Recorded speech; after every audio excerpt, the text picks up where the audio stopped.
কোরআনে কারীমের ভিতরে আল্লাহ রাব্বুল আলামিন পৃথিবীবাসীদের জন্য যা কিছু প্রয়োজন সবকিছু সন্নিবেশিত করে দিয়েছেন। শুরু করলেন বা দিয়া, শেষ করলেন সিন দিয়া, বাস করে দিলেন। যেন বলা হলো, পৃথিবীর মানুষেরা, তোমাদের জন্য কিয়ামত পর্যন্ত যা কিছু দরকার সবগুলি আমি আল্লাহ রাব্বুল আলামিন কোরআনের মধ্যে ভরে দিয়েছি। বাস হয়ে গেছে, আর কিছুর প্রয়োজন নাই, আর কিছু প্রয়োজন নাই, সব আমি কোরআনে কারীমের ভেতরে সন্নিবেশিত করে দিয়েছি। সুতরাং কোরআনে কারীমের এই বৈশিষ্ট্য যে অন্য ধর্মগ্রন্থের মতো কোরআন শরীফ নাম সর্বস্ব একটি ধর্মগ্রন্থ নয়, এর মধ্যে রয়েছে মানুষের প্রয়োজনীয় সবকিছু। কোরআনের আরেকটি বৈশিষ্ট্য হচ্ছে যে অন্যান্য ধর্মগ্রন্থগুলির ভিতরে মানুষেরা হাত লাগাইছে, অপারেশন করেছে, বাড়াইছে কমাইছে, সর্বনাশ করে দিয়েছে, ইচ্ছে মতো বাড়াইছে কমাইছে। কমাতে কমাতে কম্বলের লোম বাঁচতে যেমন কিছু থাকে না, নিজেরা নিজেদের কথা ভিতরে ঢুকাতে ঢুকাতে আজকের বাইবেল আল্লাহর কথা শূন্য হয়ে গিয়েছে। বর্তমান পৃথিবীতে লুক, জন, মার্ক, মথি, scripture, New Testament, Old Testament, খ্রিস্টানদের ধর্মগ্রন্থ বলতে যা বোঝায়, এই পুরা ধর্মগ্রন্থ তাদের এই কিতাবগুলির ভিতরে আল্লাহ রাব্বুল আলামিনের একটি কথা নাই, সব তারা শেষ করে ফেলেছে। কোরআন এক্ষেত্রে ব্যতিক্রম। এই কোরআন একমাত্র কিতাব যা আজ পর্যন্ত অকৃত্রিম এবং অবিকৃত অবস্থায় বিশ্ব মানব সভ্যতার সামনে বিজয় গৌরব নিয়ে দেদীপ্যমান হয়ে আছে দ্বীপ্রহরের সূর্যের মতো, যার ভিতরে কোনো ভুল নাই, যার ভিতরে কোনো ত্রুটি নাই। কোরআনে কারীম তার আরেকটি বৈশিষ্ট্য হচ্ছে কোরআন একমাত্র গ্রন্থ যার ভাষা এবং সাহিত্য 1400 বছর ধরে এর ভিতরে কোনো কৃত্রিমতা ঘটেনি। আরবি ভাষা এবং সাহিত্যের সর্বোৎকৃষ্ট নমুনা হিসাবে কোরআন শরীফ টিকে আছে। পৃথিবীর কত ভাষা শেষ হয়ে গিয়েছে, কত ভাষা জন্মগ্রহণ করেছে আর মরে গেছে তার ঠিক নাই। ভাষার উন্নতি যত হচ্ছে, কোরআনে কারীম সমস্ত ভাষা এবং সাহিত্যের মানকে উত্তরে গিয়ে এমন এক জায়গায় কোরআনের ভাষা সাহিত্য পৌঁছে গেছে যাকে স্পর্শ করা পৃথিবীর কোনো ভাষার পক্ষে সম্ভব নয়। কোরআন এক জীবিত ভাষা, জীবন্ত ভাষা। কোরআন আরবি ভাষা, পৃথিবীর অন্তত 38টি দেশের রাষ্ট্রভাষা, স্টেট ল্যাঙ্গুয়েজ আরবি ভাষা। এই আরবি ভাষা আল্লাহ পাক এই কোরআন নাযিল করেছেন, এর মজা ফুরায় না, এর সাহিত্যের মান ফুরায় না। এটা হচ্ছে কোরআনে কারীমের আরেকটি বৈশিষ্ট্য। কোরআনে কারীমের অন্যান্য বৈশিষ্ট্যের ভেতরে আরেকটি বৈশিষ্ট্য হচ্ছে যে এই কোরআনে কারীম একমাত্র কিতাব যেই কিতাবের ভেতরে রয়েছে কোরআনের অনুসারী তাদের নাম এবং কোরআনের অনুসারী তাদের ধর্মের নাম গ্রন্থের ভেতরে আছে, যা অন্য কোনো কিতাবের মধ্যে নাই। সেটা হচ্ছে আমরা যে মুসলমান তা কোথায় পেলাম? আমরা যে মুসলমান এই পরিচিতি কোথায় পেলাম? হুয়া সাম্মাকুমুল মুসলিমিন, এই মুসলমান নাম আল্লাহ কোরআন শরীফে ব্যবহার করেছেন। তিনি আমাদের নাম দিয়েছেন, আমরা মুসলমান। আমরা কি মুসলমান? আমাদের নাম এই কিতাবের মধ্যে রয়েছে। আমাদের জীবন ব্যবস্থার নাম, ধর্মের নামও ইন্নাদ-দীনা ইনদাল্লাহিল ইসলাম, ইসলামের নাম, মুসলমানের নাম কোরআনে কারীমের মধ্যে রয়েছে, যা অন্য কোনো ধর্মগ্রন্থের মধ্যে নাই। হিন্দু, খ্রিস্টান, বৌদ্ধ এই সমস্ত নাম তাদের নিজেদের বানানো নাম, তাদের ধর্মগ্রন্থের ভিতরে সব নামের কোনো পাত্তা নাই। কোরআনে কারীমের আরেকটি বৈশিষ্ট্য হচ্ছে কোরআন বিশ্বের সর্বাধিক পঠিত গ্রন্থ। এত বেশি পড়া হয়েছে, এ কোরআন পড়া হচ্ছে, এত বেশি পৃথিবীর কোন বই আজ পর্যন্ত পড়া হয় নাই আর হবেও না। কোরআনে কারীমের আরেকটি বৈশিষ্ট্য হচ্ছে এই বিশাল ধর্মগ্রন্থ, এই বিশাল জীবন ব্যবস্থা, এই বিশাল কিতাব মানুষেরা মুখস্থ করেছে। আপনি আমাকে বলেন, নিজের ভাষা নয়, নিজের মায়ের ভাষা নয়, এমন এক বিশাল কিতাব মানুষ মুখস্থ করতে পেরেছে, এর কোন নমুনা আছে দুনিয়ায়? এর কোন নমুনা আছে? মাতৃভাষা নয়, অথচ পৃথিবীর ইংরেজ হোক, উর্দুভাষী হোক, ল্যাটিন হোক, তেলুগু হোক, ডাচ হোক, ফ্রান্স হোক, যে কোনো ভাষা, বাংলা ভাষা হোক, সমস্ত ভাষার লোকেরা কোরআনে কারীমকে মুখস্থ করতেছে। সুবহানাল্লাহি ওয়া বিহামদিহি। আমাদের দেশেও লক্ষ লক্ষ হাফিজে কোরআন বর্তমান রয়েছে। এটা হচ্ছে কোরআনে কারীমের আরেকটি বিরাট রকমের বৈশিষ্ট্য। কোরআনে কারীমের অফুরন্ত বৈশিষ্ট্যের ভেতরে এটাও একটি, কোরআন হচ্ছে একটি বিরাট মুজিজা। এই কোরআন একটি মুজিজা। কোরআন একটি কি মুজিজা? দুনিয়ায় যত নবী আল্লাহ পাঠিয়েছেন, সমস্ত নবীদেরকে তিনটা জিনিস দিয়েছেন। কয়টা জিনিস কোন তো? তিনটা। ওয়াহি, হুসনে খুলক আর মুজিজা। একটা হচ্ছে ওহী, আরেকটা হচ্ছে উন্নত মানের চরিত্র, আরেকটা হচ্ছে কি মুজিজা। এই মুজিজা সকল নবীকে দেওয়া হয়েছে। মুজিজা হচ্ছে সমকালীন যুগের বড় যে কোনো শক্তিকে দুর্বল করে দেয়, যে কোনো জিনিসকে দুর্বল করে দেওয়ার মতো ক্ষমতা রাখে যে জিনিস, তার নাম মুজিজা। মুসা আলাইহিস সালামের জামানায় জাদুর প্রভাব ছিল, তখন আল্লাহ রাব্বুল আলামিন মুসা আলাইহিস সালামকে একটা মুজিজা দিলেন। কি দিলেন? আল্লাহ রাব্বুল আলামিন বললেন, ওয়া মা তিলকা বিয়ামিনিকা ইয়া মূসা। মুসা, তোমার ডান হাতে ওটা কি? তিনি বললেন, এটি একটি লাঠি। আল্লাহ পাক বললেন, লাঠি তো ঠিকই, কিন্তু এর মধ্যে আরো এক ক্ষমতা আছে, তুমি জানো না, লাঠিকে ফেলে দাও। লাঠি ফেলে দিলেন, কি হয়ে গেল? হিয়া হাইয়াতুন তাসআ, বিরাট এক সাপে পরিণত হয়ে গেল। এই সাপ নিয়ে, এই লাঠি নিয়ে তিনি জাদুকরদের মোকাবেলা করলেন। জাদুকরেরা বলল, আপনি আগে দেখাবেন জাদু না আমরা দেখাবো আগে? মুসা আলাইহিস সালাম বললেন, তোমরা আগে দেখাও। তারা জাদু মন্ত্র পুতো করে আশেপাশের সব জিনিসগুলিকে বাঘ, সিংহ ইত্যাদি বানিয়ে ফেললো। এগুলি ঝাঁপিয়ে পড়লো মুসা আলাইহিস সালামের উপরে। ক্ষণিক সময়ের জন্য মুসা আলাইহিস সালাম ঘাবড়ে গেলেন। আল্লাহ রাব্বুল আলামিন হযরত মুসাকে ডেকে বললেন, মুসা রে, ভয় পাওয়ার কোনো কারণ নাই। প্রতিষ্ঠিত একটি সরকারের বিরুদ্ধে তোমাকে নামায় দিয়া ময়দানে তোমাকে আমি একা ছেড়ে দেই নাই। আমি আল্লাহ রাব্বুল আলামিন তোমার সাথে আছি। হাতের লাঠি ছেড়ে দাও। মুসা আলাইহিস সালাম লাঠি ছেড়ে দিলেন, লাঠি সাপ হয়ে গেল। হা করলো জাদুকরদের তৈরি করা সমস্ত বাঘ, সিংহ, সাপ মুসা আলাইহিস সালামের লাঠি মার্কা সাপের পেটের মধ্যে গিয়া ঢুকলো। জাদুকরেরা মনে করলো, আমরা যা দেখালাম তা তো জাদু নিঃসন্দেহে। মুসা আলাইহিস সালাম যা দেখালেন তা নিঃসন্দেহে জাদু নয়, কারণ জাদু তো খেয়ে ফেলে দিয়েছে। কাজে জাদু যে জিনিসে খায় সেটা তো জাদু না, সেটা জাদুর বাবা অথবা দাদা। এটা ছিল মুসা আলাইহিস সালামের মুজিজা। হযরত দাউদ আলাইহিস সালামের মুজিজা ছিল, আল্লাহ রাব্বুল আলামিন তাকে মুজিজা দিয়েছিলেন, গলার সুন্দর আওয়াজ দিয়েছিলেন। তিনি যখন জাব্বুর শরীফ তেলাওয়াত করতেন, উড়ন্ত পাখিরা ওড়া বন্ধ করে চতুর্দিকে বসে আল্লাহর কালাম শুনত। তিনি লোহা দিয়ে অস্ত্র তৈরি করতেন। অস্ত্র বানাবার সময় আগুন দিয়ে লোহা পোড়ায় অস্ত্র বানাতে হয়। দাউদ আলাইহিস সালামের তার প্রয়োজন ছিল না। তিনি যখন লোহা হাতির ভিতরে নিয়ে চাপ দিতেন, লোহা পানি হয়ে আঙ্গুলের ফাঁক দিয়ে গলে পড়ে যেত। এটা ছিল তার মুজিজা। হযরত সুলাইমান, আল্লাহ রাব্বুল আলামিন তাকে মুজিজা দান করলেন। কোরআনে কারীমের ভিতরে রাব্বুল আলামিন বলেন, হযরত সুলাইমান আলাইহিস সালাম সকাল বেলায় বিনা মেশিনে, বিনা ইঞ্জিনে তক্তার উপরে বসে যেতেন। তক্তা 1 মাসের পথ অতিক্রম করত। আবার সন্ধ্যা বেলায় বসতেন, এই তক্তা আর 1 মাসের পথ অতিক্রম করে যেত। ঈসা আলাইহিস সালামের মুজিজা ছিল, জন্মান্ধের চোখের উপরে হাত বুলিয়ে দিতেন, সঙ্গে সঙ্গে চোখ ভালো হয়ে যেত। কুষ্ঠব্যাধিগ্রস্ত লোকের গায়ে হাত বুলাতেন, সঙ্গে সঙ্গে কুষ্ঠব্যাধি ভালো হয়ে যেত। এই হলো তাদের মুজিজা। পয়গম্বরেরা বিদায় হয়ে গেলেন, মুজিজা বিদায় হয়ে গেল। দাউদ আলাইহিস সালাম বিদায় হলেন, মুজিজার সাথে নিয়ে গেলেন। তার উম্মতেরা ওই লোহাগুলি আর কেউ গলাতে পারে নাই, আজও কেউ গলাতে পারে না, হাত দিয়ে চেপে ধরে। সুলাইমান আলাইহিস সালাম দুনিয়া থেকে বিদায় হয়ে গেছেন, মুজিজা নিয়ে কবরে চলে গেছেন। আজ আর তার অনুসারীরা অথবা দুনিয়ার কোন মানুষ বিনা ইঞ্জিনে তক্তায় বসে আর হাওয়ায় উঠতে পারবে না।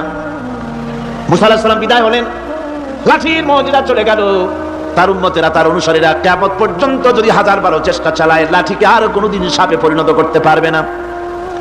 ঈসা আলাইহিস সালাম, আল্লাহ রাব্বুল আলামিন তাকে উঠায় নিলেন, মুজিজা তিনি সাথে নিয়ে গেলেন। আজ তার কোটি কোটি, শত শত কোটি উম্মতেরা, দুনিয়ায় যারা তার উম্মত দাবি করে, খ্রিস্টানেরা হাজারো যদি চেষ্টা চালায়, তবুও জন্মান্ধের চোখের উপরে হাত বুলিয়ে চোখ আর ভালো করতে পারবে না।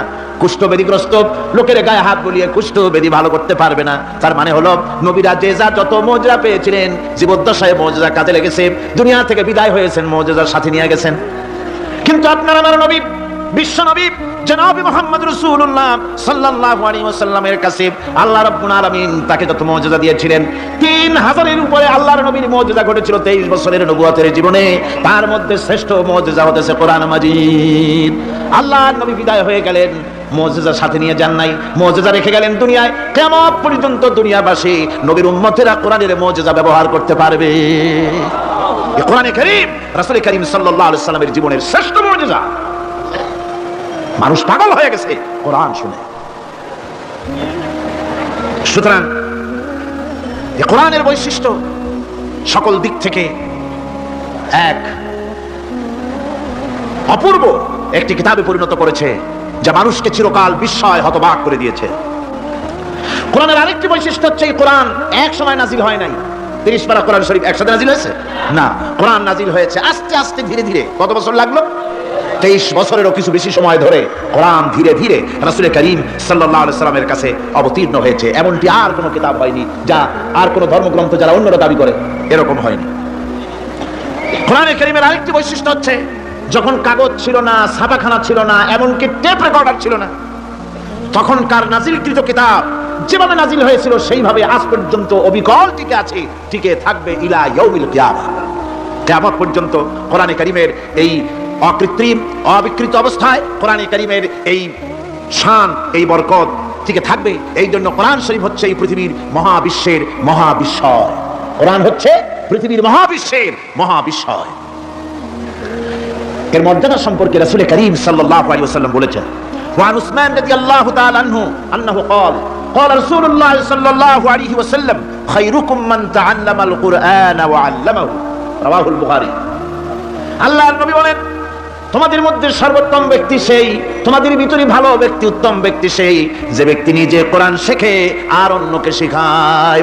কোরআন যে শেখে আর অন্যকে যে শেখায়, সেই ব্যক্তি হলো তোমাদের মধ্যে সর্বোত্তম ব্যক্তি, ভালো ব্যক্তি। সুবহানাল্লাহ পড়েন। কোরআনে কারীমের এই মর্যাদা সম্পর্কে রাসূল করিম সাল্লাল্লাহু আলাইহি ওয়াসাল্লাম বলেছেন, দুই ব্যক্তিকে, দুই শ্রেণীর লোককে ঈর্ষা করা যায়। অমুকে বিরাট বাড়ি করেছে, সে বাড়ি থেকে হিংসা হয়, আমি ওরকম বাড়ি করব, অমুকের মতো নেতা হব, অমুকের মতো বড় লোক হতে হবে। পরশ্রী কাতরতা অথবা ঈর্ষা করা, এরকমের ঈর্ষা করা জায়েজ নাই। রাসূলুল্লাহ বলেছেন দুই ব্যক্তির সঙ্গে ঈর্ষা করা যায়। আন ইবনে ওমর রাদিয়াল্লাহু তাআলা আনহু আন্নাহু قال قال رسول الله صلى الله عليه وسلم لا حسد الا على الاثنين। দুই ব্যক্তি ছাড়া অন্য কারো সাথে হিংসা করা যায় না, রিস্ক করা যায় না। কোন কোন ব্যক্তি? রাজুলুন আতাহুল্লাহুল কুরআন ফাহুয়া ইয়াকুমু বিহি আনা আল-লাইলি ওয়া আনা আন-নাহার। ওই ব্যক্তির সঙ্গে ঈর্ষা করা যায়, হিংসা করা যায় যে ব্যক্তিকে আল্লাহ পাক কোরআনের ইলম দান করেছেন, সে ব্যক্তি দিনরাত কোরআন তেলাওয়াত করে, কোরআনের উপরে আমল করে, কোরআনের উপরে থাকে, মানুষকে কোরআনের দাওয়াত দেয়। ওই লোকের সাথে ঈর্ষা করা দরকার যে তার মতো হতে চায়। ওয়া রাজুলুন আতাহুল্লাহু মালান ফাহুয়া ইউনফিকু মিনহু আনা আল-লাইলি ওয়া আনা আন-নাহার মুত্তাফাকুন আলাইহি। বুখারী মুসলিমের হাদিস। রাসূলুল্লাহ বলেন, অন্য আরেক ব্যক্তি হচ্ছে যে ব্যক্তিকে আল্লাহ পাক মাল দিয়েছেন, সম্পদ দিয়েছেন, ওই ব্যক্তি তার মাল আর সম্পদকে দিনরাত দুহাতে আল্লাহর রাস্তায় খরচ করে, তার মতো হওয়ার জন্য তার সাথে ঈর্ষা করা যেতে পারে। আমার বন্ধুগণ, এই কোরআন হচ্ছে এমন এক কিতাব যে কোরআনকে নিয়ে যারা অগ্রসর হয় আল্লাহ তাদেরকে বাড়ায় দেন, আর কোরআনের সাথে যারা হিংসা করে, বিদ্বেষ করে, আল্লাহ তাদেরকে অধঃপাতিত করে দেন। عن عمر بن الخطاب رضي الله تعالى عنه أنه قال قال رسول الله صلى الله عليه وسلم إن الله يرفع بهذا الكتاب أقواما ويضع به آخرين رواه مسلم। হযরত ওমর রাদিয়াল্লাহু তাআলা আনহু বলছেন যে আল্লাহ পাক এই কোরআনের সাহায্যে এক শ্রেণীর লোককে প্রতিষ্ঠিত করবেন দুনিয়ার বুকে, এবং আখিরাতেও আরেক শ্রেণীর লোককে করবেন অধঃপাতিত। যারা কোরআনের সাথে বিরোধিতা করবে, তারা যদি হিরো হয় আল্লাহ তাদেরকে জিরো বানাবেন। কি বানাবেন? জোরে কোন, জোরে কোন, কি বানাবেন? জিরো বানিয়ে দিবেন। আর কোরআনকে নিয়ে যারা আগ বাড়ে, তারা যদি জিরো হয় আল্লাহ পাক তাদেরকে কি বানায় দেন? কোরআনের সাথে বিরোধিতা আজকে নতুন কিছু নয়, আবহমান কাল থেকে কোরআনের সাথে চলছে বিরোধিতা। বিশ্বকবি, কবি সম্রাট আল্লামা ইকবাল, আল্লাহ তাকে জান্নাতুল ফেরদাউস নসিব করুন, সবাই বলুন আমিন। আল্লামা ইকবাল বলেছেন, সতীজা কর রহা হ্যায় আসল সে তাইমরোজ, সতীজা কর রহা হ্যায় আসল সে তাইমরোজ, চরাগে মুস্তাফা বি সে শরারে বুলহবিস। মুহাম্মদ সাল্লাল্লাহু আলাইহি ওয়াসাল্লামের দ্বীপ শিকার সাথে, আল্লাহর দ্বীনের সাথে আবু জাহাল, আবু লাহাবের অগ্নিস্ফুলিঙ্গের সংঘর্ষ আবহমান কাল থেকে লেগে এসেছে, কিন্তু ওদের এই অগ্নিস্ফুলিঙ্গের টক্কর লেগে মুহাম্মদ সাল্লাল্লাহু আলাইহি ওয়াসাল্লামের টিম টিম করে জ্বলে ওঠা এই প্রদীপটি প্রচন্ড ঝড়ো হাওয়ার মুখে, টর্নেডো আর গর্কির মুখে নিভে যায়নি, জ্বলছে, জ্বলবে কিয়ামত পর্যন্ত। এটাকে নিভাবার ক্ষমতা বিশ্বের কোনো মানুষের নাই। ফু দিয়ে কেউ যদি নিভাতে চায়, চেহারা শুদ্ধ, মাথা শুদ্ধ, পুড়ে ছাই হয়ে যাবে, কোরআনের আলোকে নির্বাপিত করতে পারবে না।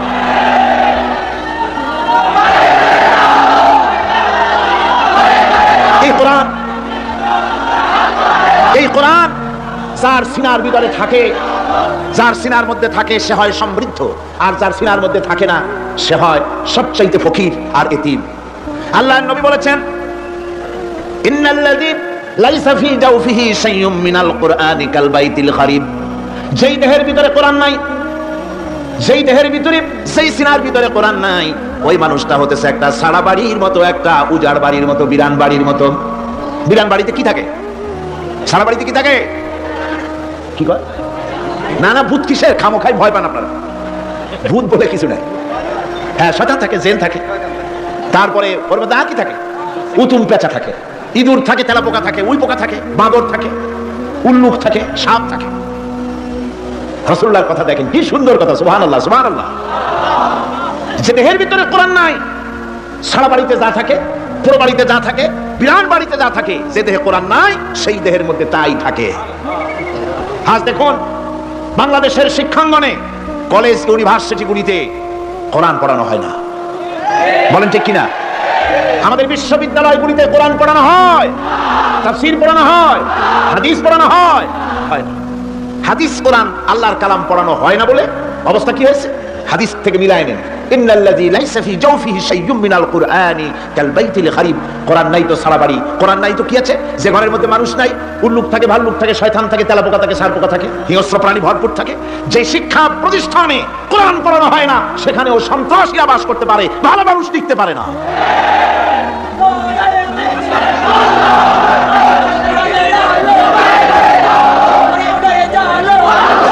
এই জন্য কোরআন যেখানে পড়া হয় না সেটা কবরের তুল্য, কোরআন যেখানে তেলাওয়াত হয় না সেটা কিসের তুল্য? কবরের তুল্য। আল্লাহর নবী বলেছেন, আনাবি হুরায়রা রাদিয়াল্লাহু তাআলা আনহু আন্নাহু ক্বাল ক্বালা রাসূলুল্লাহ সাল্লাল্লাহু আলাইহি ওয়াসাল্লাম লা তাজআলু বুয়ুতাকুম মাকাবির। রাওয়াহু মুসলিম। আল্লাহর নবী বলেন, তোমাদের ঘরগুলিকে তোমরা কবর বানায়ো না, অর্থাৎ যে ঘরের মধ্যে কোরআনে কারীম তেলাওয়াত হয় না সেটা কবরের সমতুল্য। কবরের সমতুল্য। আগে আমাদের ঘর সমূহে যখন ছোট ছিলাম তখন দেখতাম ঘরে ঘরে কোরআন তেলাওয়াত হতো, ঠিক না? প্রত্যেকটা ঘরের জানালা দিয়া সকালবেলা আওয়াজ আসতো, আউযু বিল্লাহি মিনাশ শাইতানির রাজিম, বিসমিল্লাহির রহমানির রহিম, তেলাওয়াতের আওয়াজ ভেসে আসতো। আজ আর এই অবস্থা নাই। আজ ভদ্রলোকের বাড়ির সামনে দিয়ে হেঁটে যাবেন, সকালবেলা কিসের তেলাওয়াত? জনমের ঘুম ঘুমায়, পাইকারি দরে ঘুমায়, ফজরের নামাজ নাই। শহরের অবস্থা, অধিকাংশ বাড়িতে ফজরের নামাজ হয় না। ডিসেন্টিনার মাধ্যমে, আগে তো ছিল শুধু বাংলাদেশের ছবি, ডিসেন্টিনার মাধ্যমে সারা পৃথিবীর শয়তানি আর বদমাশি ঘরে বসে গেলা যায়। উপকারিতা এবং অপকারিতা দুটোই আছে।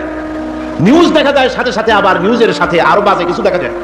এগুলো দেখতে দেখতে রাত শেষ হয়ে আসে, ঘুমায় জনমের মতো, এক ঘুমে বেলা 9টা আর 10টা। কিসের ফজরের নামাজ আর কি এর কোরআন শরীফ তেলাওয়াত কর? এরপরে উঠলো 9টা-10টার সময়, উঠে তারপরে গানের মাস্টার এসে গেছে। তখন ইতিমধ্যেই গানের মাস্টার এসে গেছেন। কি দুর্ভাগ্যজনক সত্য কথা, ইংরেজি যে টিচার পড়ান, অঙ্ক যে টিচার করান, সপ্তাহে 3 ঘন্টা পড়াবেন, বেতন 2500 টাকা।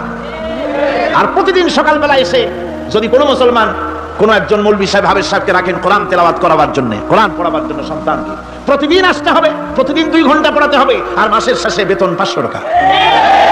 কোরআনে কারীমের সাথে এই এই আচরণ বেশি হয়েছে।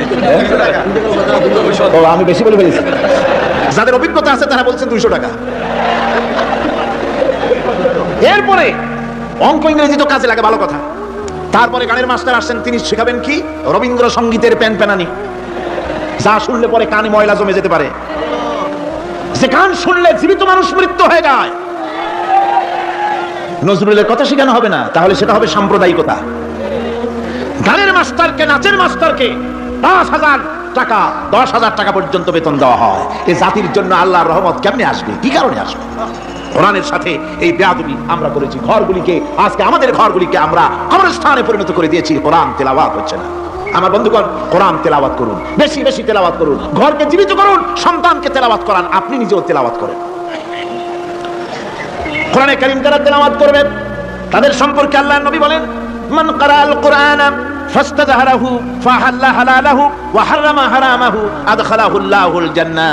আল্লাহর নবী বলেন, যে ব্যক্তি কোরআন শরীফ তেলাওয়াত করবে এবং কোরআনের হালাল অনুযায়ী হালালকে মেনে চলবে, হারাম অনুযায়ী হারাম থেকে ফিরে থাকবে, এরকম কোরআনের উপরে যে তেলাওয়াত করবে আর আমল করবে, আল্লাহ রাব্বুল আলামিন কিয়ামতের দিন তাকে জান্নাতের ভিতরে প্রবেশ করাবেন। শুধু বেহেশতে যাবে না, ওয়া সাফাহু ফি আশরাতিন মিন আহলি বাইতিহি কুল্লুহুম কাদ ওয়াজাবাত লাহুন নার। নবীজি বলেন, এই কোরআনে কারীমের বরকতে কিয়ামতের দিন ওই ব্যক্তি তার রক্ত সম্পর্কিত 10 জন আত্মীয়ের ব্যাপারে সুপারিশ করার জন্য তৌফিক পাবে আল্লাহর দরবারে। এমন 10 ব্যক্তি, যেই 10 ব্যক্তির জন্য হিসাবের পরে জাহান্নাম ওয়াজিব হয়ে গিয়েছিল, এমন 10 ব্যক্তি সম্পর্কে কোরআনের তেলাওয়াতকারী আর আমলকারী আল্লাহর দরবারে সুপারিশ করার জন্য পারমিশন পাবেন। এমন নিয়ামত, সেই নিয়ামত থেকে আমরা বঞ্চিত হয়ে যাচ্ছি। আমি বলি না যে আপনারা কলেজ ইউনিভার্সিটিতে ছেলেদের পড়তে দিবেন না, আমি তা বলি না। তারা কলেজ ইউনিভার্সিটিতে বিলক্ষণ পড়াশোনা করুক, কিন্তু তাদেরকে কোরআন শরীফ শিখান। লক্ষ লক্ষ টাকা খরচ করলেন ছেলের পেছনে, কিন্তু কোরআন শিখালেন না। আপনি মরে গেলে আপনার জানাজাটা পড়বে, এ তৌফিকও সে পেল না। জানাজার ইমামতি তো দূরের কথা, জানাজার নিয়ত জানে না, প্রাক পবিত্রতা জানে না। বাপ মরে গেছে, সে তখন ছিল মার্কেটে, শুনলো বাপ মরছে, তাড়াতাড়ি জানাজায় শরীক হতে হবে। প্যান্টও পাক নাই, যেহেতু পেশাবের যখন বেগ এসেছিল দেওয়ালের পাশে দাঁড়াইয়া কাম সারছে, ধোয়া মোছার কাম নাই। মাথায় টুপি নাই, নাক মোছা রুমাল ছিল, পকেটের রুমালটা মাথায় দিয়ে দাঁড়ায় গেল, আল্লাহু আকবার। বাপের কপালে যা আছে তাই হোক। তারপরে বাপ মরে গেছে, কান্না শুরু করেছে। যেদিন মরছে সেদিন কাঁদতেছে, পরের দিন একটু মুখ মলিন কান্দে। নাম বল্টু মিয়া। তার আবার এক বন্ধু আছে, তার নাম শান্টু মিয়া। শান্টু মিয়া বলছে, মিয়া বল্টু কান্দো কেন? বাপ মরে গেছে। এগুলো আছে নাকি? এগুলো মরিয়ে যায়, আমার একটা ছিল, ওটাও মরছে। চিরকাল কারো বাপ থাকে, সুতরাং এত মন খারাপ কেন? আসো, ইন্ডিয়া থেকে ভালো একটা বই আসছে, সেটা দেখে এত আনন্দ পাবে। বাপ তো বাপ, 14 গোষ্ঠী মরলেও মনের দুঃখ মুছে যাবে। এরপরে বাড়ি এনে তাকে সিনেমার ছবি দেখানো হলো। ছবি সে দেখলো, ফেরার সময় বাপের কবরের কাছ থেকে যাওয়ার সময় দাঁড়িয়ে গেল ক্ষণিকের জন্য। আরে বাপ, বিদায় হয়ে গেলা, কি দেবো তোমারে? কিছু তো নাই আমার কাছে, তাই সারা রাত ধরে যা কিছু দেখলাম এগুলি তোমার আমলনামায় দিয়ে গেলাম। জোরে কর নাউজুবিল্লাহ। আমি সমস্ত পিতাদেরকে বলতে চাই, সন্তানদেরকে কোরআন শিখান, কাজে লাগবে। কোরআন শিখালে কাজে লাগবে। কোরআন শরীফ মুখস্থ করেন, বেশি করে মুখস্থ করেন কোরআনে কারীম, আপনার ফায়দা হবে। হযরত ওমর রাদিয়াল্লাহু তাআলা আনহু বর্ণনা করছেন যে রাসূল কারীম সাল্লাল্লাহু আলাইহি ওয়াসাল্লাম বলেছেন, ইউকালু লিসাহিবিল কুরআনি ইকরা ওয়ারাত্তিল কামা কুনতা তুরাত্তিলু ফিদ দুনিয়া। কিয়ামতের দিন জান্নাতীদেরকে, বেহেশতীদেরকে আল্লাহ রাব্বুল আলামিন বলবেন, কোরআন শরীফ তেলাওয়াত করো আর উপরের দিকে উঠতে থাকো। কোরআনে যেভাবে দুনিয়ার বুকে কোরআনে কারীম তুমি মুখস্থ করেছিলে, ধীরে ধীরে তেলাওয়াত করতে, ওইভাবে ধীরে ধীরে কোরআন তেলাওয়াত করো আর উপরের দিকে উঠতে থাকো। আল্লাহ পাক বলতে থাকবেন, উপরের দিকে ওঠো, তেলাওয়াত করো আর ওঠো। উঠতে উঠতে সেই জায়গায় গিয়ে তোমার তেলাওয়াত শেষ হয়ে যাবে, জান্নাতের ওই জায়গাটা তোমার জন্য বরাদ্দ হবে। আবু দাউদ শরীফের হাদিস। জান্নাতের ওই জায়গাটা তোমার জন্য বরাদ্দ হবে। এখন যাদের শুধু সূরা ইখলাস আর সূরা কাউসার মুখস্থ, তারা তো 2 পা আগেই বসে যাবে, উঠতে পারবে না। বেশি বেশি মুখস্থ করেন, হাফেজ কোরআন হন অথবা হাফেজের মতো হন। বেশি বেশি মুখস্থ করেন সূরা ইয়াসিন, সূরা দুখান, সূরা রহমান, সূরা ওয়াকিয়া, সূরা মুজাম্মিল, এই সমস্ত সূরা, বেশি সূরা আল আরাফ, সূরা কাহাফ, সূরা মারিয়াম ইত্যাদি মুখস্থ করেন। কিয়ামতের দিন কাজে লাগবে, জান্নাতের অত উঁচায় উঠতে পারবেন। হাফেজে কোন জায়গায় যাবে? সুবহানাল্লাহ ওয়া বিহামদিহি। 30 পারা কোরআন যার সিনার ভিতরে, জান্নাতের কোন জায়গাটা আল্লাহ তাকে বরাদ্দ করবেন? সুবহানাল্লাহ, সুবহানাল্লাহ। কোরআনে কারীমকে মুখস্থ করুন, বেশি করে মুখস্থ করুন। কোরআনে কারীমকে বেশি করে তেলাওয়াত করুন। এই কোরআনে কারীমকে যারা বেশি করে তেলাওয়াত করবে, তেলাওয়াত করতে গিয়ে যারা আল্লাহর কাছে কিছু চাওয়ার সময় পাবে না, তাদের সম্পর্কে রাসূল করিম সাল্লাল্লাহু আলাইহি ওয়াসাল্লাম বলেছেন হাদিসে কুদসি। হাদিসে কুদসি রাসূল করিম সাল্লাল্লাহু আলাইহি ওয়াসাল্লাম বলেছেন, ইয়াকুলুর রাব তাবারাকা ওয়া তাআলা মান শাগালাহুল কুরআন ওয়া আন যিকরি মাসআলাতি আতাইতুহু আফযালা মা উতিয়া সাইলি। আল্লাহর নবী বলেন, আমার আল্লাহ পাক বলেছেন, কোরআন তেলাওয়াত করতে গিয়ে যারা ব্যস্ত থাকে, কোরআন তেলাওয়াত করতে করতে যারা আমার কাছে হাত পেতে কিছু চাওয়ার সময় পায় না, যারা আমার কাছে হাত পেতে কিছু চায়, তাদের থেকে তেলাওয়াতকারীদেরকে আমি রব্বুল আলামিন বেশি করে দেই। সুবহানাল্লাহ। কোরআন তেলাওয়াত করতে করতে যারা আল্লাহর কাছে হাত পেতে চাওয়ার সময় পায় না, আল্লাহ পাক বলেন যারা চায় তাদের থেকে তেলাওয়াতকারীকে আমি বেশি দেই।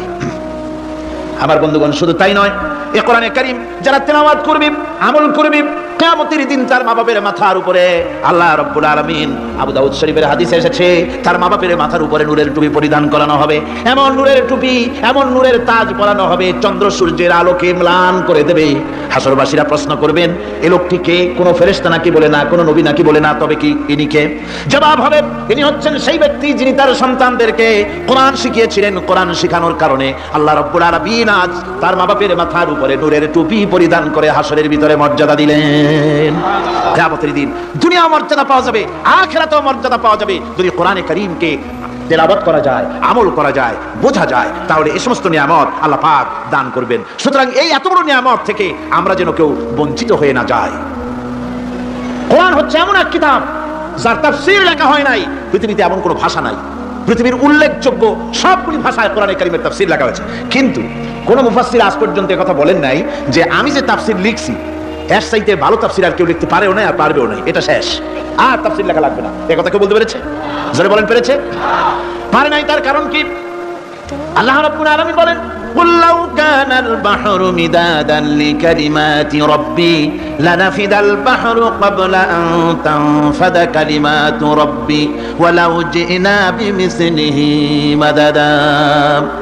আল্লাহ পাক বলেন, নবী আপনি বলুন, আমার রবের কথাগুলি লেখার জন্য যদি সমুদ্রের পানিগুলি সমুদ্রের সমস্ত পানিগুলি যদি কালিতে পরিণত হয়ে যায়, আর আমার রবের কথাগুলি যদি লেখা শুরু হয়ে যায়, আমার রবের কথাগুলি লেখার পূর্বে সমস্ত সমুদ্রের পানিগুলি শেষ হয়ে যাবে।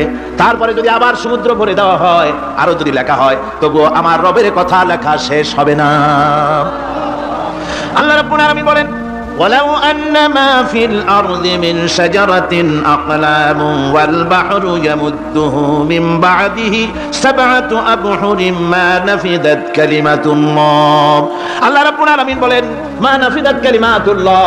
আল্লাহ পাক বলেন, 7টা সমুদ্রের পানি যদি একত্রিত করা হয়, 7টা সমুদ্রের পানি যদি এক জায়গায় করা হয়, এই পানিগুলি যদি কালিতে পরিণত হয়ে যায়, আর পৃথিবীর সমস্ত গাছগুলি যদি কলমে পরিণত হয়ে যায়, ওই গাছগুলি দিয়ে যদি ওই পানি রূপ কালি দিয়ে আমার প্রভুর কথা, আল্লাহ রাব্বুল আলামিনের কোরআনের কথা যদি লেখা শুরু হয়ে যায়, লিখতে লিখতে সমস্ত পানিগুলি গাছগুলি শেষ হয়ে যাবে, আল্লাহ পাকের কালামের ব্যাখ্যা লেখা শেষ হবে না। মা নাফিদাত কালিমাতুল্লাহ, আল্লাহর কথা লেখা শেষ হবে না। এত বড় বিরাট আজিম কিতাব আল্লাহ পাক আমাদেরকে দান করেছেন, সুবহানাল্লাহ পড়েন। এই কিতাবের এত বড় গুরুভার আল্লাহ রাব্বুল আলামিন বলেছেন, লাউ আনজালনা হাযাল কুরআন আলা জাবালিন লারাআইতাহু খাশিআন মুতাসাদ্দিআন মিন খাশিয়াতিল্লাহ। আমি যদি এই কোরআনকে পর্বতের উপরে নাযিল করতাম, তাহলে তুমি দেখতে পেতে আমার ভয় ভীত সন্ত্রস্ত হয়ে পাহাড়গুলো চূর্ণ বিচূর্ণ হয়ে যেত। এত বড় আসিম কিতাব আমি তোমাদেরকে দান করেছি, যার গুরুভার বহন করতে কেউ রাজি হয়নি, পাহাড় পর্বত কেউ রাজি হয়নি, মানুষ রাজি হয়েছে। এই মানুষের উপরে আমি এটা অবতীর্ণ করেছি, গোটা বিশ্ববাসীর সামনে এই কিতাব আমি দিয়েছি তোমাদেরকে, এর দ্বারা হেদায়েত তোমরা গ্রহণ করবে। কিয়ামতের দিন আল্লাহর এই বিরাট নিয়ামত আমাদেরকে দান করলেন, আমরা এই নিয়ামতের নাশকর করেছি, অর্থাৎ এই কোরআনকে আমরা ব্যবহার করেছি সঠিকভাবে করি নাই, বেঠিকভাবে করেছি। প্রথম দিন দ্বিতীয় দিন আমি বলেছি কোরআন শরীফকে শুধু তাবিজ তোমারের জন্য, শুধু সওয়াবের জন্য তেলাওয়াত করেছি। আসলে শুধু সওয়াবের জন্য তো আসেনি কোরআন। কোরআন বুঝতে হবে, আমল করতে হবে, তবে না শান্তি পাবো। আপনি যদি কোরআন হচ্ছে মানুষের জীবন সমস্যার সমাধানের গ্রন্থ। ওষুধ খেলে রোগ ভালো হয়, ওষুধ খেলে কি হয়? কেউ যদি সকাল বেলায় তসবিহ হাতে নিয়ে 500 বার পরে ওষুধ ওষুধ ওষুধ 500 বার পড়লে রোগ কি ভালো হবে? বরং রোগ আরো বাড়তে পারে চিল্লাইতে চিল্লাইতে। শীতের জন্য লেপটায় না দিয়া কেউ যদি চিল্লাইতে থাকে, জিকির করে লেপ্ত শোক লেপ্ত শোক লেপ্ত শোক, শীত কি বন্ধ হবে নাকি? পানির পিপাসায় ছটফট করে মানুষ যদি চিল্লায় পানি পানি পানি পানি পানি, পানির পিপাসা আরো বাড়বে। তাহলে কি বোঝা গেল? পিপাসা লাগলে পানি পান করতে হবে, শীত লাগলে কম্বলটা গায়ে দিতে হবে, রোগ হলে ওষুধটা খেতে হবে, তাহলে সব সমস্যার সমাধান হবে। অনুরূপভাবে আমরা শুধু কোরআনে কারীমকে তেলাওয়াত করি সওয়াবের নিয়তে, তার হুকুমগুলি জীবনের উপরে আমল করি না বলে আজকের জীবন আমাদের বিপর্যস্ত হয়েছে। ব্যক্তিতে, পরিবারে, রাষ্ট্রে শান্তি নাই, কোথাও শান্তি নাই এই কারণে। আর কিয়ামতের দিন রাসূল আসামি করবেন তাদেরকে যারা কোরআন অমান্য করেছে। রাসূল হবেন বাদী। বাদী হবেন কে? জোরে বলেন, কে বাদী হবেন? রাসূল। আসামি হবে কারা? যারা কোরআন ছেড়ে দিয়েছে। আল্লাহ রাব্বুল আলামিন বলেন, وقال الرسول يا رب إن قومي اتخذوا هذا القرآن مهجورا। কিয়ামতের দিন রাসূল আল্লাহর দরবারে ফরিয়াদ করবেন, আয় আমার রব, আয় আমার আল্লাহ তাআলা, এই সমস্ত লোকগুলি তোমার কালামকে, তোমার কোরআনকে অপ্রয়োজনীয় জিনিস বলে তারা পরিত্যাগ করেছিল। আমার বন্ধুগণ, কিয়ামতের দিন যখন এরা উপস্থিত হবে আল্লাহর দরবারে, আল্লাহ রাব্বুল আলামিন কোরআনের সাথে যারা ঠাট্টা করেছে, বিদ্রুপ করেছে, কোরআনের আইনকে নিয়ে যারা ঠাট্টা বিদ্রুপ মজাক উড়াইছে, কিয়ামতের দিন তাদেরকে বলা হবে ওয়াকিলাল ইয়াউমা নানসাকুম কামা নাসিতুম লিকা ইয়াউমিকুম হাযা। কিয়ামতের দিন আল্লাহ রাব্বুল আলামিন কোরআনের ঠাট্টাকারী, কোরআনের বিদ্রুপকারী, কোরআনের আইনের অমান্যকারীদেরকে বলবেন, আমি আজকে তোমাদের ভুলে গেলাম, যেমন করে তোমরা এই দিনে আমার সঙ্গে সাক্ষাৎকারের কথা ভুলে গিয়েছিলে। তোমরা যেমন আমার আজকের এই কিয়ামতের দিনের কথা যারা ভুলে গিয়েছিলে, আজকে আমিও তোমাদেরকে ভুলে গেলাম। এরপরে কি হবে? ওয়া মাওয়াকুমুন নার ওয়া মা লাকুম মিন নাসিরিন। আল্লাহ পাক বলেন, এরপরে এদের জায়গা হবে জাহান্নাম, আর এদের সাহায্যকারীও কেউ থাকবে না, জাহান্নামে চিরকাল থাকতে হবে। এটা এই জন্য যে তারা আল্লাহর কোরআনের সঙ্গে ঠাট্টা করেছে, বিদ্রুপ করেছে, কোরআনের আইন মানে নাই, কোরআনের আইনকে অমান্য করে চলেছে। এই জন্য কিয়ামতের দিন আল্লাহ রাব্বুল আলামিন তাদেরকে শাস্তি প্রদান করবেন।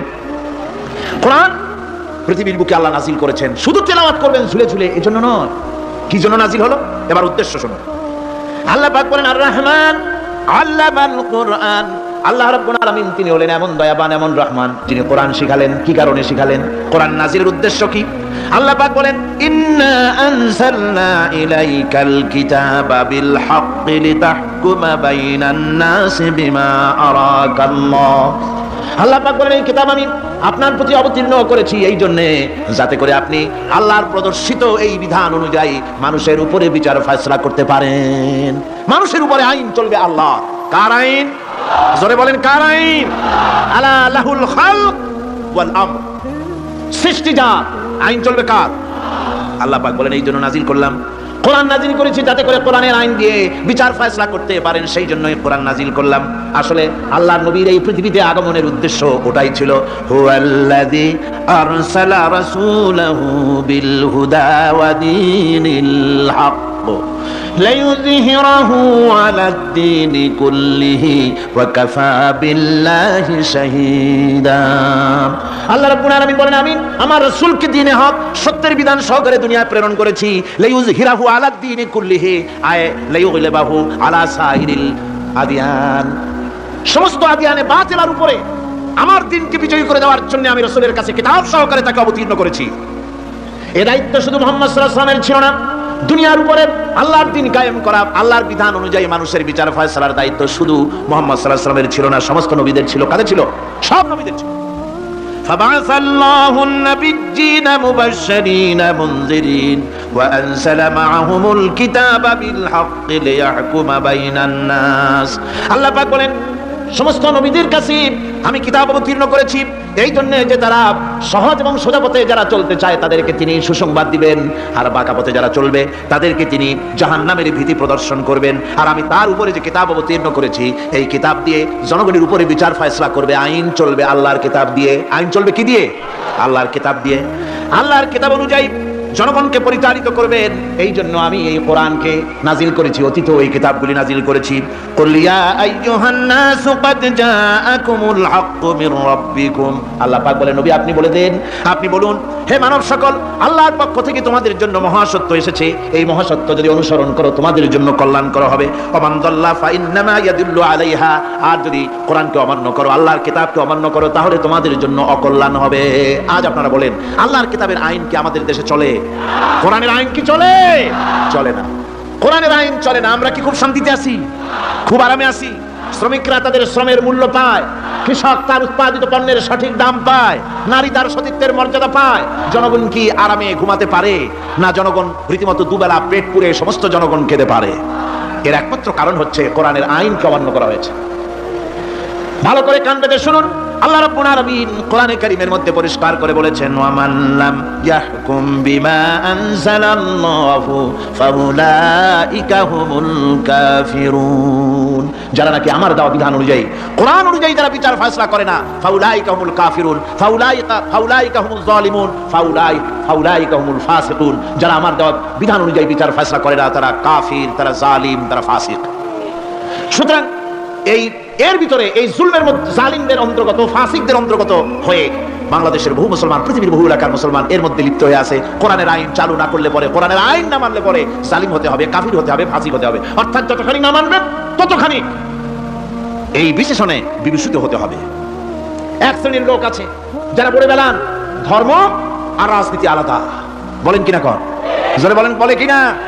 ধর্ম আর রাজনীতি আলাদা। তারা বলেন আমরা ধর্ম নিরপেক্ষ থাকতে চাই। তারা কি থাকতে চায়? ধর্ম নিরপেক্ষ থাকতে চায়। কোরআনে কারিমে এই ধর্ম নিরপেক্ষবাদীদের ব্যাপারে কোরআন কি বলছে শুনুন।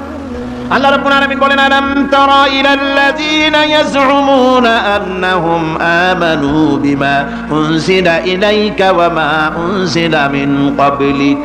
আল্লাহ পাক বলেন, হে নবী তুমি কি সেই সব লোকদেরকে দেখেছো যারা দাবি তো করে যে আমরা আল্লাহর উপর ঈমান এনেছি আর এই কিতাবের উপর ঈমান এনেছি, এর পূর্বে যত কিতাব নাজিল হয়েছে সে সব কিতাবের উপরেও ঈমান এনেছি।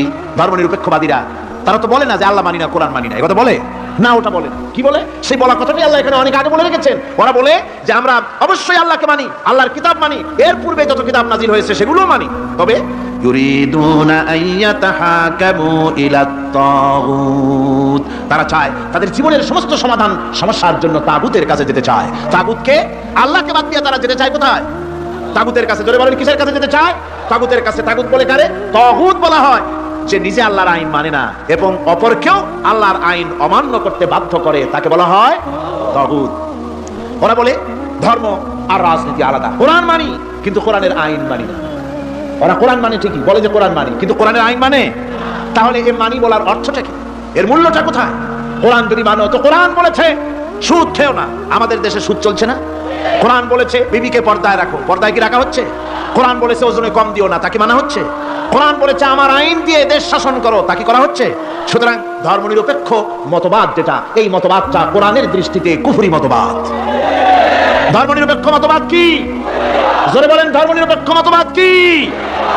কোন মুসলমান, যে ব্যক্তি নিজেকে মুসলমান বলে দাবি করে, ধর্মনিরপেক্ষ মতবাদ সে বিশ্বাস করতে পারে না, জায়েজ নাই, হারাম। আফাতুমিনুনা বিবাদিল কিতাব ওয়া তাকফুরুনা বিবাদ, তোমরা কোরআনের কিছু অংশকে মেনে নিবে আর কিছু অংশকে করবে অস্বীকার। এটা যদি করো দুনিয়ার জীবনে পাবে দুনিয়ার জীবনে জিল্লতি আসবে, লাঞ্ছনা আসবে, আর কিয়ামতে পাবে জাহান্নামের শাস্তি। সুতরাং ধর্মনিরপেক্ষ মতবাদের অর্থ তারা বলে যে ধর্মহীনতা নয়, আসলে কিন্তু ধর্মনিরপেক্ষ মতবাদের অর্থই হলো ধর্মহীনতা। ঠিক কিনা কোন? যারা বলেন ঠিক কিনা? এই ধর্মনিরপেক্ষ মতবাদ আমাদের দেশের জন্ম হয় নাই, এর জন্ম হয়েছে ইউরোপ সভ্যতায়। প্রাচীন ইউরোপ সভ্যতায় এর জন্ম হয়েছিল, সেখান থেকে তার আন্ডা বাচ্চা ভারতে এসেছিল। ভারত থেকে এই আন্ডা বাচ্চার কিছু অংশ 1972 সালে তদানীন্তন সরকারের মাথার উপরে ভারত চাপিয়ে দিয়েছিল। সেই ধর্মনিরপেক্ষ মতবাদ 1972 সনের সংবিধানে লেখা হলো, কিন্তু 1982 সনে যখন সংবিধান আবার অ্যামেন্ডমেন্ট করা হলো, তখন ধর্মনিরপেক্ষতার কপালে ঝাঁটা মেরে বিদায় করা হয়েছে। বাংলাদেশে ধর্মনিরপেক্ষ মতবাদ চলতে পারে না। ধর্মনিরপেক্ষ মতবাদের কথা আমাদের দেশে তারাই বলে যারা 72 সনে ক্ষমতায় ছিলেন। তারা ধর্মের সাথে কি ব্যবহার করেছেন আমরা ভুলে যাই নাই, আপনারা ভুলে গেছেন। 1972 সনে দেশের সমস্ত বিশ্ববিদ্যালয়ের মনোগ্রাম থেকে ইকরা বিসমি রাব্বিকাল্লাযী খালাক রাব্বি জিদনি ইলমা, কোরআনে কারীমের আয়াতকে বিদায় করে দেওয়া হয়েছিল। শাসনতন্ত্রের শিরোনামে বিসমিল্লাহকে গ্রহণ করা হয় নাই। শুধু তাই নয়, কোরআনে কারীম যেখানে তেলাওয়াত করা হয়, তখনকার সময় রেডিওতে, টেলিভিশনে, ওই 72 থেকে 3 বছর, এবং এখনো সেই দলটি মিটিং করতে গিয়ে, কোনো জায়গায় কিছু করতে গিয়ে আগে কোরআন শরীফ, তারপরে গীতা, তারপরে বাইবেল, এগুলি হচ্ছে মুনাফিকের লক্ষণ। কিসের লক্ষণ? যেখানে যেই টেবিলে, যেই মঞ্চে কোরআন তেলাওয়াত হয়, বাইবেল, গীতা পড়া হারাম, পড়া হতে পারে না। কোরআনের চাইতে শ্রেষ্ঠ কিতাব আল্লাহর দুনিয়া আছে, সমস্ত কিতাবকে রাদ করেছে কোরআন। হযরত ওমর রাদিয়াল্লাহু তাআলা রাসূল করিম সাল্লাল্লাহু আলাইহি ওয়াসাল্লামের কাছে গিয়ে তাওরাতের একটা পাতা পড়তেছিলেন। হযরত আবু বকর রাদিয়াল্লাহু তাআলা সেখানে চলে এলেন, এসে দেখেন রাসূল করিম সাল্লাল্লাহু আলাইহি ওয়াসাল্লামের চেহারা মোবারক লাল হয়ে গিয়েছে গুসায়। হযরত আবু বকর বললেন, ওমর, তুই যদি এর থেকে মরে যেতিস, তুই যদি এর থেকে মরে যেতিস, তুই যদি এর থেকে মরে যেতি, 3 বার বললেন। হযরত ওমর শিউরে উঠলেন, হতচকিত হয়ে উঠলেন, আবু বকর আমাকে মরার কথা বলছেন কেন? তিনি তাকিয়ে দেখেন রাসূল করিম সাল্লাল্লাহু আলাইহি ওয়াসাল্লামের চেহারা মোবারক গুসায় লাল হয়ে গেছে। হযরত ওমর বলছেন, ইয়া রাসূলুল্লাহ, আমার এবং আমার পিতামাতার জীবন আপনার কদম মোবারকে উৎসর্গ হয়ে যাক। আমি অপরাধ করেছি, কি অন্যায় করেছি হুজুর আমাকে বলুন। হুজুর বলছেন, ওমর, তুমি যে তাওরাতের পাতা আমার সামনে পড়তেছো, এই তাওরাত যার উপরে নাজিল হয়েছিল, সেই মুসা আলাইহিস সালাম যদি আজকে বেঁচে থাকতেন, তাহলে আমার উম্মতের ভিতরে শামিল হয়ে যাওয়া তার জন্য ফরজ হয়ে যেত। অতীতের সমস্ত কিতাবকে রদ করা হয়েছে, সমস্ত শরীয়তকে বন্ধ করা হয়েছে। সুতরাং কোন মুসলমানের প্ল্যাটফর্মে যেখানে কোরআন তেলাওয়াত হয়, বেদ, বাইবেল, কিতাব পড়া হারাম, সেখানে এই মুনাফিকরা তাও করে থাকে। আমার মুসলমান ভাইয়েরা, নজরুল ইসলাম কলেজের ইসলাম শব্দ বাদ দিয়ে নজরুল কলেজ করা হয়েছিল। সলিমুল্লাহ মুসলিম হলের মুসলিম শব্দ বাদ দিয়ে শুধু সলিমুল্লাহ হল করা হয়েছিল। তার মানে ধর্ম এদের কলিজায় আগুন জ্বালিয়ে দেয়। ইসলামের নাম বরদাস্ত হয় না, কোরআনের নাম বরদাস্ত হয় না। আর বরদাস্ত হয়নি বলেই আল্লাহ পাক তার ইন্তেকাম নিয়েছেন। আমার বক্তব্য হচ্ছে, কোরআনে কারীম পৃথিবীতে এসেছে শাসন করতে দুনিয়াকে। তার মধ্যে রয়েছে রাজনীতি, অর্থনীতি, সবকিছু। এই বিচার ফয়সালা কোরআন থেকে যারা গ্রহণ করে না, রাসূলকে যারা বিচারক মানে না, তাদের সম্পর্কে আল্লাহ পাক কি বলছেন শুনুন। فلا وربك لا يؤمنون حتى يحكموك فيما شجر بينهم ثم لا يجدوا في أنفسهم حرجا مما قضيت মিম্মা কাদাইতা ওয়া ইউসাল্লিমু তাসলিমা। আল্লাহ রাব্বুল আলামিন বলেন, ফালা ওয়া রাব্বিক, কখনো নয় হে নবী, আপনার রবের কসম, কখনোই নয় ওরা মুমিন নয় যারা নাকি তাদের জীবনের সব কিছুর ব্যাপারে যতক্ষণ পর্যন্ত আপনাকে বিচারক না মানে, আপনার দেওয়া ফয়সালাকে গ্রহণ না করে, এবং আপনি বিচার করার পর ফয়সালা দেওয়ার পরে এটার উপরে দ্বিধাহীন চিত্তে মেনে যতক্ষণ না নিবে, ততক্ষণ পর্যন্ত তারা যত ঈমানের দাবি করুক তারা আসলে মুমিন না। এ ফতোয়া কার? এ ফতোয়া কার? আল্লাহ রাব্বুল আলামিনের ফতোয়া। কখনো মুমিন হতে পারবে না যারা রাসূলুল্লাহকে ফয়সালাকারী হিসেবে গ্রহণ না করবে, কোরআনকে সংবিধানের উৎস হিসেবে গ্রহণ না করবে। কোরআন এসেছে আইনের কিতাব হিসেবে পৃথিবীর মানুষকে পরিচালিত করার জন্য। আজ এই কোরআনের আইন যারা মানে সেখানে শান্তি পায়, কোরআন যেখানে মানে না সেখানে শান্তি হয় না। আল্লাহ পাক পরিষ্কার বলেছেন কোরআনের আইন মেনে চলো। আর যারা এই কোরআনকে অমান্য করবে তাদের শাস্তি কি হবে?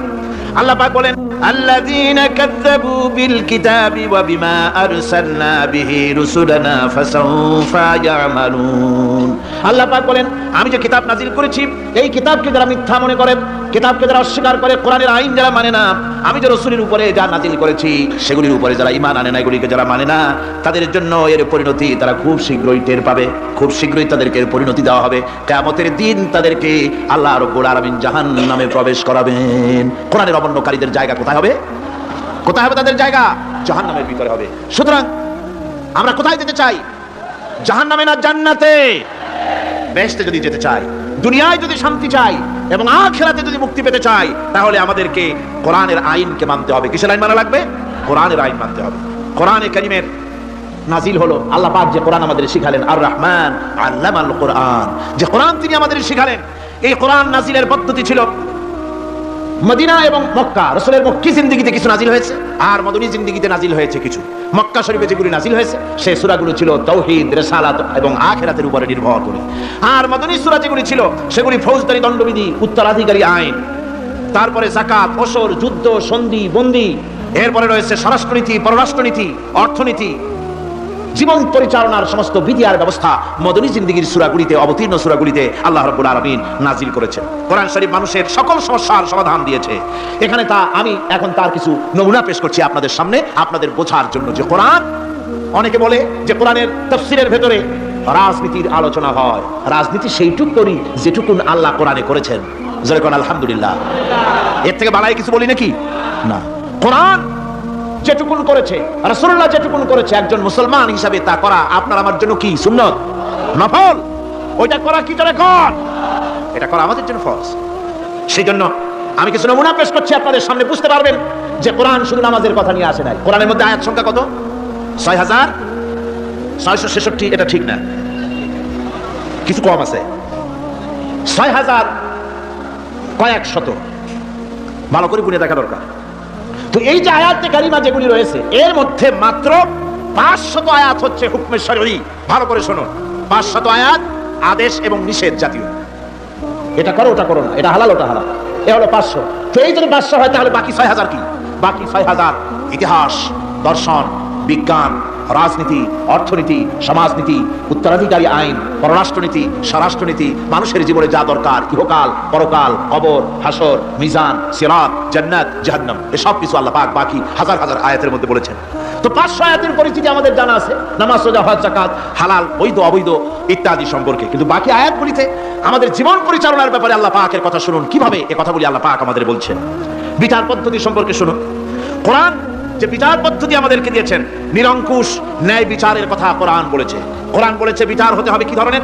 ওয়াইদা হাকামতুম বাইনান নাসি আন তাহকুমু বিল আদল।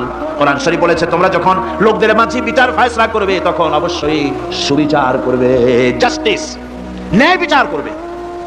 এই ন্যায় বিচার করতে গিয়ে তোমার সামনে যদি বিজাতীয় কোনো লোক আসামি হয়ে দাঁড়ায়, অমুসলিম, তখন বিচারটা কিভাবে করবে? কোরআনে কারীম বলছে ওয়ালা ইয়াজরিমান্নাকুম শানাআনু কওমিন আলা আল্লা তা'দিলু। কোন বিশেষ শ্রেণীর বিচার কাজ করতে গিয়ে, কোন বিশেষ শ্রেণী বা জাতির বিচার কার্য পরিচালনা করতে গিয়ে তাদের প্রতি বিদ্বেষ যেন তাদেরকে তুমি যেন জুলুম করে না বসো, তখন যেন তুমি ইনসাফ করতে পারো, তাদের উপরে জুলুম করবে না। সে যদি তোমার জাতের লোক না হয়, বিচার করতেছে তুমি বিচারক হিসাবে সঠিক বিচার করবে, বিচারের মানদণ্ডকে কখনো খেলাধুলা করবে না, ভালো সুবিচার করবে। এটা হচ্ছে কোরআনে কারীমের কথা। আর আত্মীয় স্বজনের বিচার সম্পর্কে বলা হচ্ছে যে তোমরা বিচার নিয়ে, সুবিচার নিয়ে তোমরা দাঁড়াও, দণ্ডায়মান হও সুবিচার নিয়ে। মুসলমানেরা তোমরা যখন বিচার করবে, তখন এই বিচার করতে গিয়ে ওয়ালাউ আলা আনফুসিকুম আবিল ওয়ালিদাইনি ওয়াল আকরাবিন, সে যদি তোমার নিজের বিরুদ্ধেও যায় বিচার, তা যদি তোমার সন্তান সন্ততি ভাই ব্রাদার মা বাপ ইত্যাদির বিরুদ্ধেও যদি চলে যায়, ইয়াকুন গানিয়ান আও ফাকিরান, যদি সে গরিব হয় যদি সে ধনীও হয়, বিচারের বেলায় কোনো রকম তারতম্য করবে না, আপন হোক পর হোক বিচার করতে হবে সঠিক। এটা কার কথা? আল্লাহ। জোরে বলেন কার কথা? পৃথিবীর কোন ধর্মগ্রন্থের কথা বলেছে? পৃথিবীর কোন জাতির কথা বলেছে? কোরআন বলেছে এই সুবিচারের কথা। সুবিচার করতে হবে, বিচারের বেলায় খবরদার আপন পর এবং কোন ধর্মের লোক এই চিন্তা করতে যেও না। কোরআনে কারীমের রয়েছে, কোরআনে কারীমের মধ্যে রয়েছে ফৌজদারি দণ্ডবিধি, জুডিশিয়াল ল, ফৌজদারি দণ্ডবিধি। এখানে একটা কথা বলে নিতে হয়, আল্লাহর আইন, মূল কথাটা কি? আল্লাহর আইন।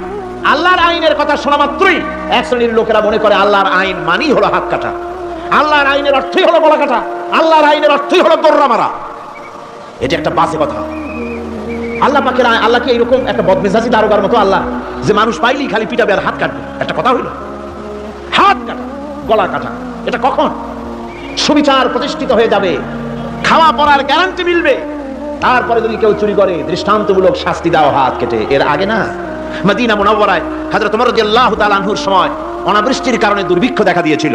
তখন হযরত ওমর জাস্টিসদেরকে, ম্যাজিস্ট্রেটদেরকে ডেকে পরিষ্কারভাবে এলান করে দিয়েছিলেন, এখন যদি কোনো চোর ধরা পড়ে, এই দুর্ভিক্ষ চলাকালীন কোনো চোর যদি ধরা পড়ে আর প্রমাণিত হয় পেটের জ্বালায় চুরি করেছে, খবরদার তার হাতকে তোমরা কাটবে না, খবরদার হাত কাটবে না। ইসলাম তো আগে পেটে দেয়। আগে কোথায় দেয়? পেটে, তারপরে দেয় পিঠে, আগে দেয় না। মানুষের খাওয়া পড়া শিক্ষা চিকিৎসা বাসস্থান সবটার গ্যারান্টি দেওয়া হয়।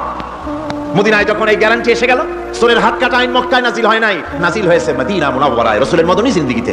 কোন সময়? যখন রাসূলুল্লাহ প্রেসিডেন্ট। রাসূলুল্লাহ কি? জোরে কোন রাসূলুল্লাহ কি? রাষ্ট্রপতি। সেই সময় মানুষ দরজা খুলে ঘুমাবার সুযোগ পেল, খাওয়া পড়া শিক্ষা চিকিৎসা বাসস্থানের গ্যারান্টি পেল। এই সময় আল্লাহ রাব্বুল আলামিন তিনি যখন দেখলেন ইসলামী সমাজ ব্যবস্থা কোরআনের আইনের মাধ্যমে মানুষ সব রকমের নিরাপত্তা লাভ করেছে, পেটের সমস্যার সমাধান হয়ে গেছে, তখন আল্লাহ আইন জারি করলেন, আস-সারিকু ওয়াস-সারিকাতু ফাকতাউ আইদিয়াহুমা, চোর পুরুষ হোক আর নারী হোক উভয়ের হাত কেটে দাও। পুরুষ হোক আর নারী হোক এখন উভয়ের হাত কেটে দাও। দৃষ্টান্তমূলক শাস্তি হোক, যাতে করে এই চুরি আর না কেউ না করে। পেটে খাবার আছে, চাকরি আছে, ওষুধ আছে, শিক্ষা আছে, থাকার মতো জায়গা আছে, এখন চুরি করো কেন? তাহলে বোঝা যাবে এটা নেশায় পরিণত হয়েছে। কি হয়েছে? নেশা। তখন তার চোরকে বসায় সেলুট মারা আর যাবে না, এখন হাতটা কাটিয়া একটা শাস্তি দিয়ে দাও। আমাদের দেশে কিন্তু চোরের হাত কাটা আইনের ব্যাপারে কোনো চোরের আজ পর্যন্ত মিছিল করে না। বাংলাদেশের কোন ছোট ছোট চোর, যেমন তাল চোর, বেল চোর, কচু চোর, ছাতি চোর, জুতা চোর, আর যত ছোট ছোট চোর, এই সব চোরেরা কি কোনোদিন মিছিল করেছে যে চোরের হাত কাটা আইন মানি না, মানবো না? বলেছে কেউ? কিন্তু এই আইনের বিরুদ্ধে সোচ্চার কারা? কোন চোরেরা?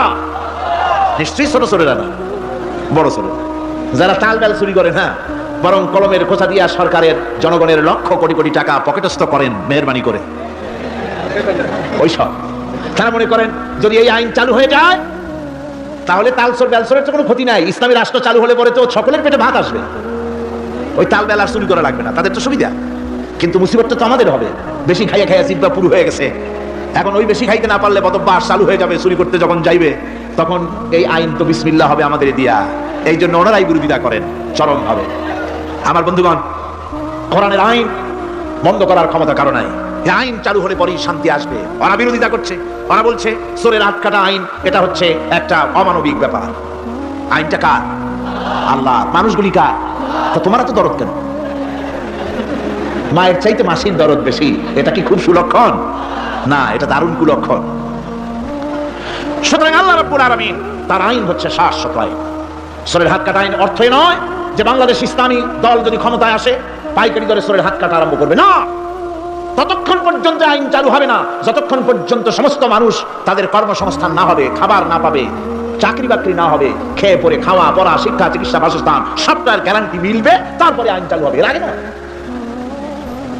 আল্লাহ রাব্বুল আলামিন ফৌজদারি দণ্ডবিধির আওতার ভিতরে চোরের কি শাস্তি হবে তা বললেন। নরহত্যার শাস্তি কি হবে তাও আল্লাহ পাক এখানে বলছেন, ইয়া আইয়ুহাল্লাযীনা আমানু কুতিবা আলাইকুমুল কিসাসু ফিল কাতলা। আল্লাহ পাক বলেন তোমাদের প্রতি নরহত্যার শাস্তি স্বরূপ কিসাস নির্দিষ্ট করা হয়েছে, অর্থাৎ হত্যার বদলে হত্যা করা। একজন মানুষ আর একজন মানুষকে হত্যা করেছে, কোরআনের আইন হচ্ছে ওকেও হত্যা করা। কি সুন্দর আইন, সুবহানাল্লাহ পড়েন। তাহলে কি হবে? রেডিও, টেলিভিশনে, পত্র পত্রিকার মাধ্যমে যদি খবর ছড়ানো হয় যে হত্যাকারীর বিচার হবে কোরআনের আইন অনুযায়ী, প্রকাশ্য রাজপথে হত্যাকারীকে তাকেও যদি হত্যা করে দেওয়া হয়, এই দৃশ্য উপস্থিত জনতা যত দেখবে, পত্র পত্রিকায় খবর পাবে, টেলিভিশনের পর্দায় দেখতে পাবে, যারা দেখলো এই সব লক্ষ লক্ষ জনতার ভেতরে মানুষ হত্যা করার দুঃসাহস আর আসবে? আল্লাহ পাক বলছেন এটা হচ্ছে মানুষের কিসাস, এর মধ্যে রয়েছে মানুষের জীবন। এরপরে নরহত্যার শাস্তি আল্লাহ পাক এভাবে কোরআনে কারীমের মধ্যে বললেন। জিনার শাস্তি, الزانية والزاني فاجلدوا كل واحد منهما 100 جلدة। আল্লাহ রাব্বুল আলামিন বলেন জিনাকারিনী পুরুষ, জিনাকারিনী নারী আর জিনাকারা পুরুষ, তাদের শাস্তি হচ্ছে উভয়কে 100 করে দৌড়া মারা, প্রাণদণ্ড দিয়ে দেওয়া। এই শাস্তি যদি হয় জিনা বন্ধ হয়ে যাবে, বিবাহ সহজ হবে। ইসলামী রাষ্ট্র হলে পরে জিনা করা কঠিন হবে, বিবাহ করা সহজ হয়ে যাবে। এটা হচ্ছে কোরআনের আইনের সুন্দর বিধান। জিনার শাস্তি, চোরের শাস্তি, নরহত্যার শাস্তি জুডিশিয়াল লয়ের আওতায়, ফৌজদারি দণ্ডবিধির আওতায় এগুলি পড়ে। এগুলি সব কোরআন শরীফে আছে না নাই? আছে কিনা? তাহলে কি করে আপনি বলবেন আপনি ধর্ম নিরপেক্ষ? আপনি শুধু ধর্ম আপনার ব্যক্তিগত ব্যাপার আর রাজনীতি একটা আলাদা ব্যাপার। এবারে আল্লাহ রাব্বুল আলামিন মদ পান সম্পর্কে, যারা মদ পান করবে, জুয়া খেলবে যারা, তাদের সম্পর্কে মদ্যপায়ীদের ব্যাপারে আল্লাহ পাক বলছেন ইন্নামাল খামরু ওয়াল মাইসিরু ওয়াল আনসাবু ওয়াল আজলামু রিজসুম মিন আমালিশ শাইতানি ফাজতানিবুহু। আল্লাহ পাক বলেন নিঃসন্দেহে মদ, জুয়া এবং পাশা, এই সমস্ত খেলাকে, এই সমস্ত জিনিসকে নাপাক ঘোষণা করা হয়েছে। এগুলি সব হতেছে শয়তান কর্তৃক উদ্ভাবিত নোংরা কাজ। এগুলি শয়তানের কাজ। মদ আর জুয়া কার কাজ? যারা বলেন কার কাজ? শয়তানের কাজ। সুতরাং ফাজতানিবুহু, এর থেকে তোমরা ফিরে থাকো। আল্লাহ বলছেন মদ এবং জুয়া মানুষকে আল্লাহর জিকির থেকে ফিরায় রাখে। ফাহাল আনতুম মুনতাহুন, এগুলি শোনার পরেও কি তোমরা এর থেকে ফিরে থাকবে না? এবার আল্লাহ রাব্বুল আলামিন ওজনে কম দেওয়া সম্পর্কে বলছেন। যারা ব্যবসায়ী, অনেক ব্যবসায়ী আছে, ব্যবসা করতে গিয়ে ধর্ম ব্যক্তিগত ব্যাপার, ব্যবসার মধ্যে ধর্ম নিতে চাই না, কয় যে ধর্ম দারুণ পবিত্র জিনিস, এত পবিত্র শুধু মসজিদে থাকবে, শুধু মাদ্রাসায় থাকবে, আমার জীবনের বিস্তীর্ণ অঙ্গনে ধর্ম ঢুকতে পারবে না। তার মানে ভাবখানা এই, আল্লাহ এবং রাসূলকে বলে দেওয়া হচ্ছে হে আল্লাহ, হে রাসূল, তোমাদের উপরে 144 জারি করে দিলাম, শুধু মসজিদে আর খানকায় থাকো, মাদ্রাসায় থাকো, আমাদের জীবনের বিস্তীর্ণ অঙ্গনে তোমাদের কোনো প্রবেশের অধিকার নাই। জোরে কর নাউযুবিল্লাহ। আল্লাহ পাক মানুষের জীবনের সকল ক্ষেত্রে আইন চলবে আল্লাহর, ইনিল হুকমু ইল্লা লিল্লাহ, আইন চলবে।